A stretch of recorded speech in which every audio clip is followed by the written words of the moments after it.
দেশকে শোকে ভাসিয়ে সভ্যতাকে প্রশ্নবিদ্ধ করে হার মানল ছোট্ট শিশু মাগুরার আসিয়া। ঢাকার সম্মিলিত সামরিক হাসপাতালে দুপুর 1টায় মৃত্যু হয় তার। খালি হলো এক মায়ের বুক, সাথী হলো এক জীবন বিষাদ।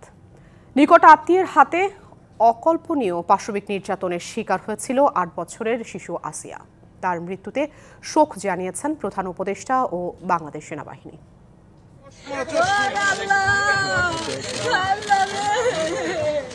আদরের সন্তান হারানো মায়ের শোক।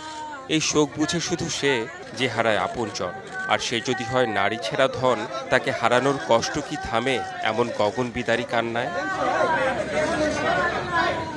প্রতি মিনিট অপেক্ষা যে সন্তানের বেঁচে ওঠার, মায়ের সাথে এই দেশের কোটি হাত উঠে প্রার্থনায়।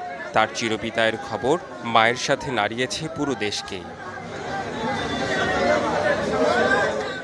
নিজের বোনের স্বামী, শ্বশুর, শাশুড়ি আর ভাসুর, যারা তারই পরিবারের হওয়ার কথা, পাশবিক নির্যাতনে তারাই হত্যা করেছে আসিয়াকে।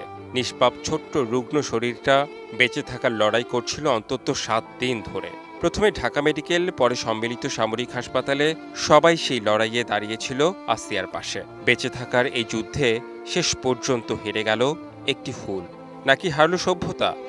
আমার মনে যেরকম ব্লাডে কাটছে, গলায় ফাঁস দিয়েছে, ঠিক সেরকম বিচার চাই আমি আপনাদের কাছে। আসিয়ার বোনের জামাই, যে তার ভাই সজীব, তার বাবা হিটু এবং সেই মহিলা, টোটাল 4 জন আসামি। জীবনের সব আয়োজন এখানে একসাথে। যারা এই আসিয়ার হত্যার সাথে জড়িত সবার ফাঁসি চাই আমরা, আমাদের আর কোনো বক্তব্য নেই।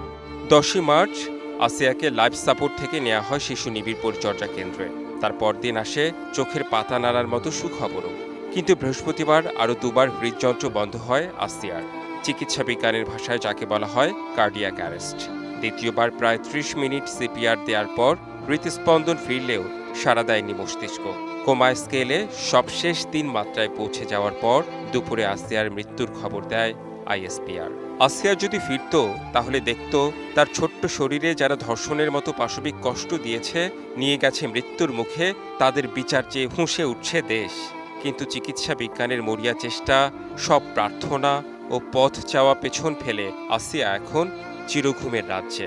তার মৃত্যু প্রশ্নবিদ্ধ করল সভ্যতার অহংকারে।